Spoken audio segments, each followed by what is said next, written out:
It's my absolute pleasure to introduce our next speaker, Tania Miller-Jones. I've actually known Tania quite a few years now, and I've seen firsthand the amazing tech teams that she builds around Perth.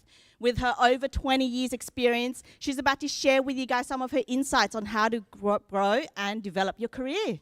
Over to you, Tania.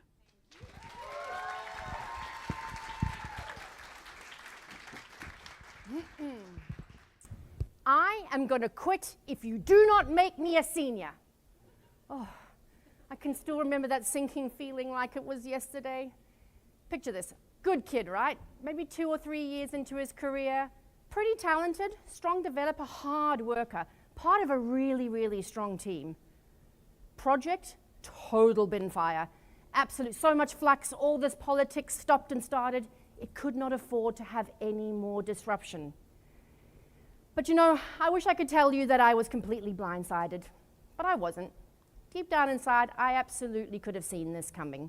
He'd made absolutely no secret about how good he felt his tech skills were, and he openly compared himself to his other team members.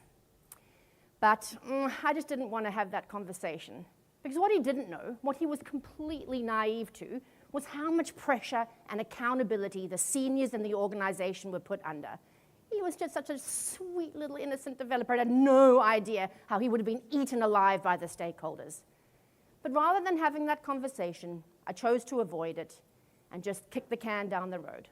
And suddenly, there was the road, and I was in an impossible situation. Needless to say, it did not end well. Now, I'm not here to share all my war stories of entitled developers who want to fly before they can even walk, and who think that they should have the next thing now, before they've even managed to get the fundamentals under their belt. That's what the drinks are for afterwards. I'm here to help you navigate some of the most important and consequential conversations of your career. The conversations about promotion. Those critical interactions between an individual and their leader in pursuit of career growth. Of course, mandatory sponsor slide. Also, it's the first talk after lunch, so a little bit of a wriggle in your seat now, please, if you can. Times are tough right now, but these companies are still choosing to invest in our local tech community, and that is absolutely admirable. It is really, really hard to make those kind of financial prioritization decisions, and all of these guys are choosing to do that. So really huge, huge thank you. And well done, DDD Perth, 10 years. I can see all the love and time that the organizers and volunteers have put into it. And it's just such a brilliant, brilliant day. So where's my picture? Oh, you can't see me there. I'll come out the way. I've had the great fortune of spending the large part of the last 25 years either leading software delivery teams or the incredible technical talent in them. I've had many job titles. I have worked across many industries, but the common thread that's run throughout my career is that my success has always been tied to the ability of other people to achieve amazing things. And that's meant that I've had to get super curious about how do we create environments where tech talent can thrive. Even more so, how do we help them to grow, continuously improve, be curious? How do we help them to make their full potential? And that's the energy that I'm channeling today. So I'm going to share with you a framework that leaders and their talent can use to guide the dialogue around career progression. The framework consists of 4 lenses through which the pathway to promotion should be considered. Addressing each of the lenses in order will help to create robust and constructive conversations, draw alignment, and help everyone that's involved kind of come together as a single team to work on a shared goal. Now, my context has always been working with a particular professional discipline where the career path is pretty well known. So if you think about it, managing consultant to principal consultant, developer to senior developer. But what I'm going to share today, I'm confident will work in any context where you're trying to get a new role in your existing organization that you consider something new, a stretch, anything that you would consider a promotion in your current context. All right, let's jump in. Lens number 1, role clarity. This is such a great place to start because this has nothing to do with the individual. This is all about the organization. This is all about being curious and wanting to learn how does this role affect the strategy and how we're going to get to where we want to go as an organization. The goal here is to have a shared understanding of the key accountabilities and the expectations of the new role. I can tell you there is nothing more triggering for a leader than when someone comes to me and says, I want to be a senior, and they have absolutely no idea what's involved. It's really a hard thing to come back from. I can see that they really want to be the thing, but they don't want to do the thing. And I really need them to do the thing. And so once that kind of trust has been a bit dented with that kind of attitude, it's really, really hard to come by. So by focusing on role clarity first, you get a chance of not making that mistake. Even if you have to fake it a little bit, it's probably a good idea to understand what it is that you're wanting to get into. Be careful what you wish for when it comes to new jobs.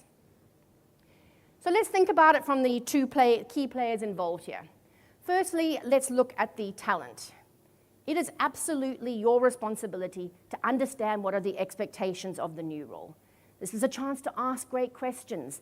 Let the leader speak. Let them listen to the sound of their own voice. We love that shit. Be curious. And particularly, demonstrate that you can understand the impact of the new role. Demonstrate how it actually moves the organization forward. Leaders, you obviously also have a key responsibility here.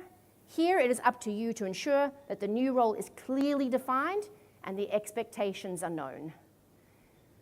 It's very tempting when you have a role description that you kind of write it with somebody in mind, or you write it with the limitations of the current team that you have in mind. But really what you want to be doing here is writing and designing the role that the organization needs in order to be successful. The compromises will come later, almost certainly. But this is really about being really clear about how is this role going to drive success for the organization. And at the same time, be really, really clear about how success in the role is going to be measured. You want to be having that conversation with every possible candidate as early as possible so that that expectation is super clear. So, role clarity, number one, shared expectations about what the role involves. Number two, capability. Now we start introducing the individual. Now this is all about the great matchmaking game. What skill do I as an individual bring to this role? How can I prove that I have what it takes, that I have the capabilities to meet the expectations of the role? Now, I hate to say this to you again, the responsibility here, once again, sits with the talent. It is your job to provide evidence of how you have the ability to fill those requirements. So this is a little bit of a spoiler alert, and I kind of hate to say this because it's giving away a bit of a leadership secret. Leaders are human too. Now, I know you all love your boss. I certainly do. And you all think that they are perfect and wonderful. But what you don't want to be doing is having to deal with whatever bad morning they've had, or whatever kind of political turmoil they're doing, or whatever job that they're not quite getting at the moment. So don't put that mental load on them and think that they're just going to happily know exactly what you can do. Build your case. And you can do it methodically. Now you've got the script. You've got your role description. Start methodically matching evidence of what you've done in the past to what those role things are going forward. Make it objective. And that's the aim where you want to be here. Now, there are going to be parts of the role that you've never had a chance to try before, and so there you really want to be articulating where you think you will need support. Again, nobody likes it better than when you can actually come to them and say, I see this blind spot. Leader, please can you help me to fill it? Leaders, your part in this is to be as transparent and honest as you can about the individual's strengths and weaknesses towards the role. Show them where they don't have to worry. This is particularly important for women. I don't know about you guys. I don't think I can do anything well. I need that validation. Take that stuff off the table. You're great at this. You're meeting all of these marks. But honestly, I've actually never seen you leading a team. I'm not sure that you've got the kind of the confidence to really guide somebody else and to give them the hard feedback that they need. Okay, maybe I don't agree with you when I hear that feedback, but I can work with it because it's how you feel. Whether you tell me something different or you don't, your opinion about where, as a leader, is going to influence whether or not you're going to be successful in getting that role. So be transparent, have that uncomfortable conversation early, and at the same time, identify opportunities to bridge that gap. All right, So I'm not confident that you've demonstrated your leadership potential yet. Here's this side project of something that I really need to get done, but I can't get prioritized, that I'll put you on to lead so that you can do my work for me, but also demonstrate leadership. Yeah. Well, it's a little bit of a joke, but those things happen all the time. So, lens number 2 is capability, proving that you have the ability, or at least the high potential to get that capability. Now, lens number 3, we're moving into super subjective territory a little bit here now, and this is values and engagement. This is also known as the giving a shit rule. Do you care? Are you going to put your energy into this? Do you have the right stuff for this role? Now, I can't say the word values without rolling my eyes a little bit. I am a corporate refugee after all. And yes, you will absolutely never see values up on the wall at Mechanical Rock, but we absolutely do have them. There are things that they are just characteristics about the way we engage with our clients that we have to stick to. That's what makes us magic. That's the magic sauce. And that's going to exist for anyone wherever you are. So naming those and being really, really explicit about what they are and understanding them, being curious about them, is the key here. This is also a little bit of the no brilliant jerks rule. You know, you've heard that trope, great developer, can do anything, can fix any problem, but nobody wants to be on his team because he's impossible to work with.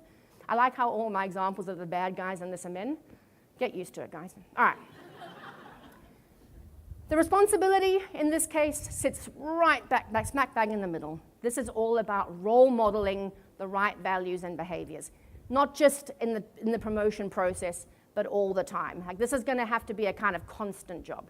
So if you as an individual don't have a core understanding about what those values are, what are the behaviors that are going to make you successful in your current role or in a future role, have that conversation.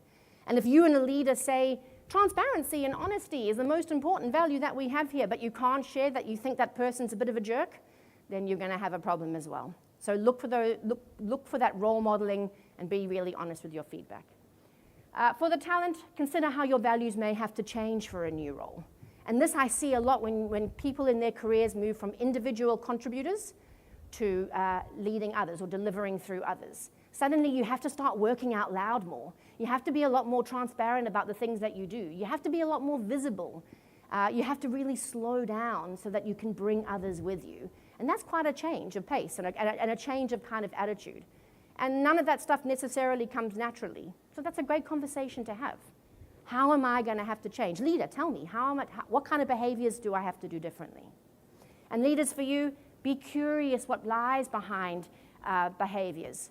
If you think someone's is a bit selfish or even is not really confident, spend some time understanding why that is.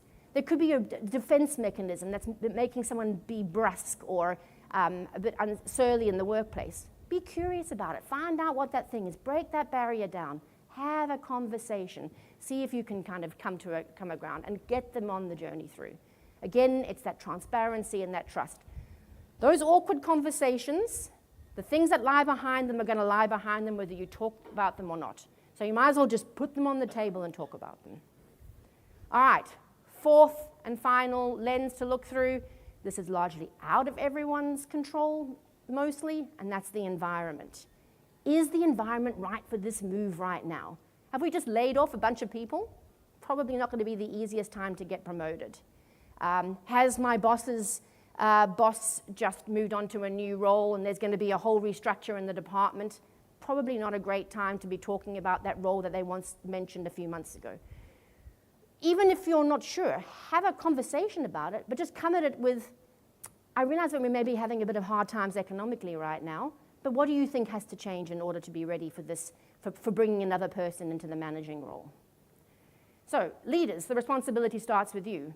Again, continuously keeping the team up to date with the current economic conditions of the business. How are we doing? What is our cash flow? Are we meeting our objectives? Do we have turbulent times ahead? Keep the team informed as you go along. And then for the talent, here you've got to consider how does that information impact your particular desire to move into this role. So show that kind of self-reflection, do a bit of critical thinking, and consider and play back how you think that might happen. And if the times are tough, right now it's a bit of a tough time, not a huge amount of money being spent in Perth, maybe people are slowing down a bit, not a lot of hiring going on. Have a conversation with your leader. All right, what kind of numbers do you think we should see as a business when it'll be ready for us to start bringing some more people into the senior role? And then you kind of have those boundaries, and that when they get close to it, you're like, hey, remember when you said when our revenue hit over 20K in a month, and we could, we could maybe now bring in another junior and I can move into the senior role? So lay the groundwork for those conversations.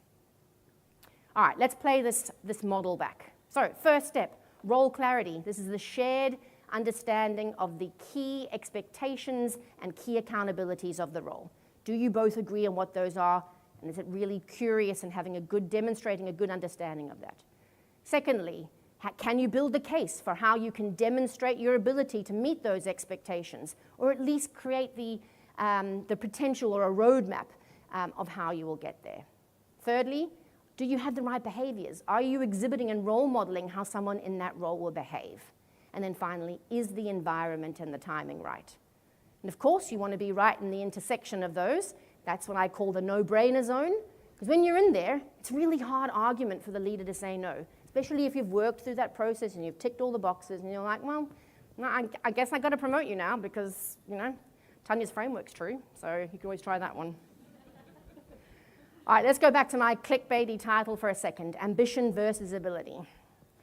So I think by now you can realize that this is quite subjective, that what someone thinks about as ambitious is subjective and what someone's abilities are. And I think we can all think about the example when the ambition seems stronger, like my example from the beginning of this talk. And ambition's a good thing. Like, I love it. I think drive is important. Enthusiasm, wanting to push forward, wanting to have the next thing, expecting high things of yourself.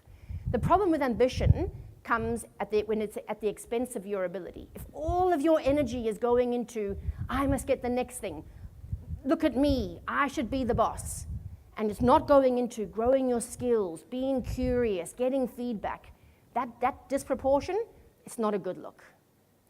Equally, what happens when it's the other way around? I see this all the time.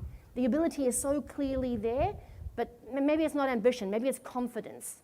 But that drive of moving forward, that isn't there.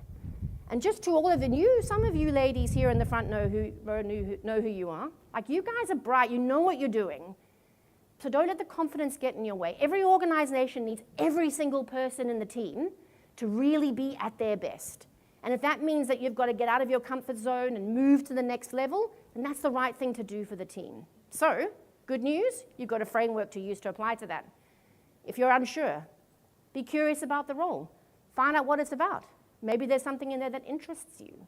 Test your current capabilities against the expectations of the role. Work with your leader to see where those gaps are. Do an audit of your values and behaviors. Are you portraying and role modeling the kind of behaviors that are going to make you successful in this new role? And then, of course, is the environment right? And when is the environment going to be right for you? And leaders, when you are invariably working with those really ambitious developers or scrum masters that are wanting to get to the new step and you're herding them through this process, take a step back and think about your team. Is there anybody else who's already in that sweet zone? And how do you bring them along with you? So this is a fabulous sketch note that the lovely Faye Bertham did. Faye, are you here? No, she's not here. All right. Well, Faye is amazing. She's an incredible agile coach. She also did this beautiful sketch note for me. I will be sharing this on LinkedIn afterwards. So please do connect with me, and then you can get a copy of that. Otherwise, that is it for me now, and I will hand you all back to Louisa. Thank you all very much. Big thank you to Tania.